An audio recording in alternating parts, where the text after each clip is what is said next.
I noticed the red light first, a pinprick glow peeking beneath the leather couch cushion in Dr. Voss's office.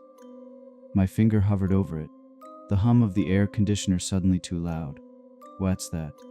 My voice thin. Dr. Voss didn't look up from her notes. A recorder, she said, smooth as the chamomile tea she always offered. To better understand your progress, do you mind? She smiled. The kind that made you feel guilty for doubting her. I said no. I always said no. The sessions blurred after that. Me talking about my insomnia, the shadows that seemed to stretch longer each night, the voicemails from unknown numbers where no one spoke. Drury. Voss nodded, her pen scratching like an insect's legs. But the red light gnawed at me. I started waking to the sound of my own voice, rasping from my phone's empty screen. Once I swear I heard her answering me in the static, her tone sharp, unfamiliar. I broke into her office on a Tuesday. The door was unlocked. The recorder sat in her desk drawer, cold and sleek. The playback made my skin prickle. There I was, describing the sleep paralysis.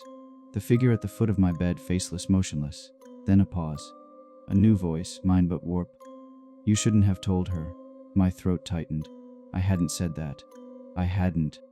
The next session, I slammed the recorder down. Explain. Dr. Voss tilted her head, calm as ever. Stress hallucinations, she said. We've discussed this. But the device between us felt alive, accusing. That night I played the files again. This time her voice cut through. You're unraveling, Clara. Let me help. I froze. She'd never said my name.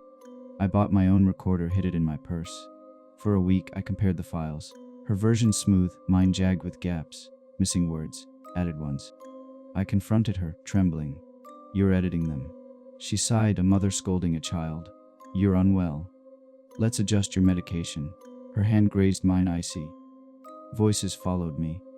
My own whispering from car radios, baby monitors, the Alexa I'd unplugged. You're mine now, it said. Dr. Voss's number flashed on my phone, relentless. I changed my locks, boarded the windows, but the recordings kept coming. A midnight email with an attachment, me sobbing, begging. Words I'd never spoken. The police laughed. She's a respected therapist, they said. Get some rest. I showed them the files. They heard nothing but white noise. Last night I found the camera. Nestled in my smoke detector, lens glinting. I traced it back to her office, but she was gone. Files shredded, walls bare. The landlord said she'd vacated a month ago. And before our first session. Now the static follows me. It's in the rain, the buzz of streetlights. Sometimes I hear her. You're my best work, she murmurs, and I can't tell if it's the air or my mind. I'm recording this because the red light's on. It's always on. Wait, the volume just jumped. Can you hear it? That breathing, it's not mine. It's not. ABY FLY Fulob UPVBY Lo Yemion TUSLT Onanunity RAT Askimian BLT and TIPT BBLU. Thank you for sharing your story, Clara. Remember, this is a safe space.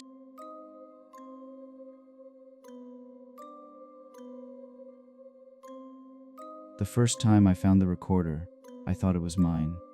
A sleek black device tucked between the couch cushions in Dr. Voss's office, its red light blinking like a cyclops eye. I'd been describing my recurring nightmare. The one where I'm trapped in an elevator with no buttons, just mirrors that warp my reflection into something sharp and hungry, when my knee brushed against it. He smiled when I handed it to him, all practiced calm. A tool for self-reflection, he said. To better serve you. I believed him. I always believed him. By the third session, the nightmares got worse. Shadows in my apartment lingered too long after sunset, pooling in corners like spilled oil. I started hearing whispers through the vents. Fragments of my own voice. I'm not safe here. I'm not safe here. But when I pressed my ear to the grate, there was only silence. Dr. Voss called it projected anxiety. Told me to journal the episodes. I didn't mention the recorder he'd left running in his desk drawer that day, or how I'd glimpsed rows of identical black devices, labeled with initials that weren't mine. It was the cough syrup that tipped me off. I'd spilled some during a late-night panic attack, and when I mopped it up, the liquid left a faint blue shimmer on the paper towel. The same blue I'd seen staining the rim of the water glass he always urged me to drink from. A hydration aids clarity, he'd say. I stopped drinking it. The whispers got louder. 2 weeks later, he was dead. A car accident, they said. veered off a bridge into the icy river below. No body recovered. His office was sealed, but I broke in the night after the funeral, my hands shaking as I picked the lock. The room smelled like him, that mix of sandalwood and antiseptic. I found them in a filing cabinet behind his diploma, hundreds of recorders, each marked with a patient's name. Mine was labeled Subject 23. The first recording was routine, my voice trembling through descriptions of sleep paralysis, his murmurs of reassurance. But the second was from a session I didn't remember, my voice slurred and hollow, saying, "I want to peel my skin off. I want to see what's underneath." His reply, "And what do you think you'll find?" A wet clicking noise. Then, "Let's increase the dosage." I played them all. Session after session I'd blacked out, my words curdling into confessions of violence I'd never considered. Fantasies of breaking into neighbors' homes, of carving patterns into their walls. Dr. Voss's voice sharpened each time, coaxing, "Where would you start? How would it feel?" The final recording was time-stamped the day he died. My own laughter high and fraying. "You think I don't know what you're doing?" A pause. His breath hitched. "You're not, this isn't you." A crash, a scream, his. I smashed the recorder, then the rest. But the dreams didn't stop. Now the elevator mirrors show his face bloated and river, rotten, lips peeling back to rasp, "You're mine. You'll always be mine." I wake up with my fingers clawing at the walls, nails split and bloody. The police found blue residue in his car, a sedative, they said. One that induces hallucinations. They asked if I'd ever seen him mix substances. I lied. Last night I heard the whispers again. Not in the vents, in my phone. A voice note sent from an unknown number, just static at first, then his voice gurgling and closer. Subject 23, proceed to phase 2. I'm recording this now because my hands won't stop shaking. Because when I press pause, the red light keeps blinking.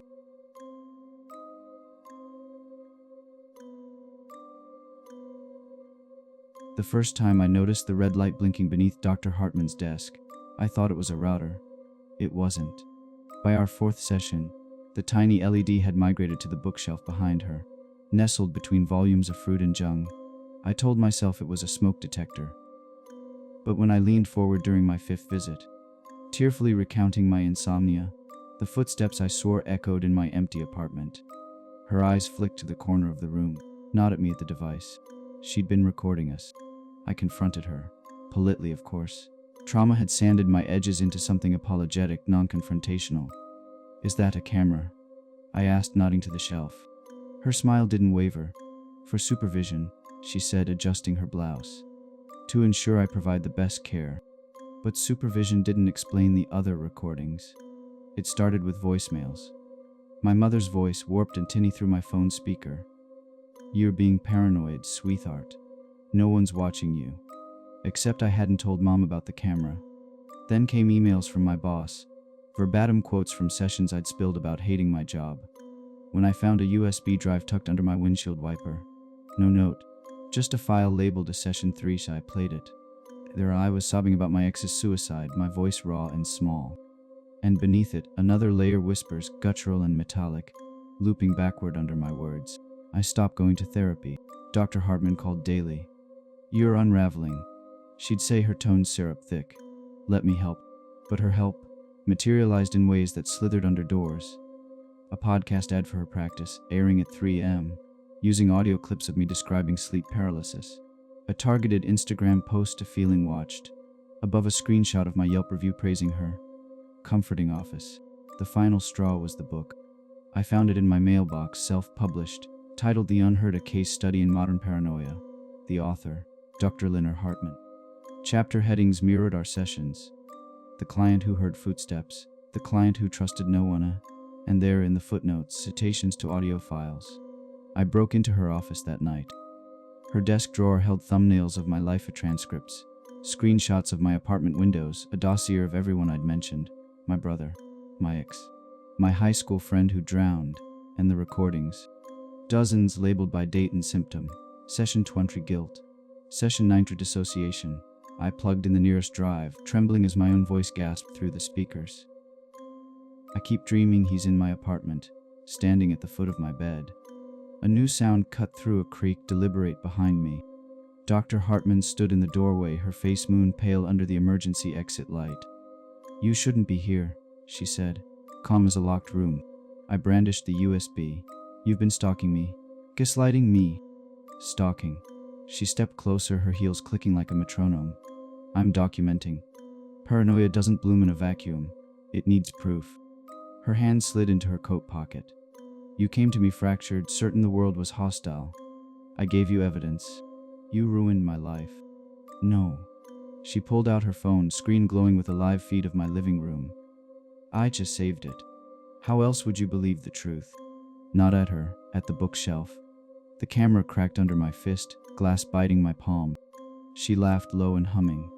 "You think this is the only copy?" Police found nothing. No files, no footage. Just a therapist's word against a woman with a history of anxiety. They suggested I switch providers. I moved, changed my number, deleted social media. But last night, as I scrubbed my kitchen floor, the radio crackled. A talk show segment on new therapies.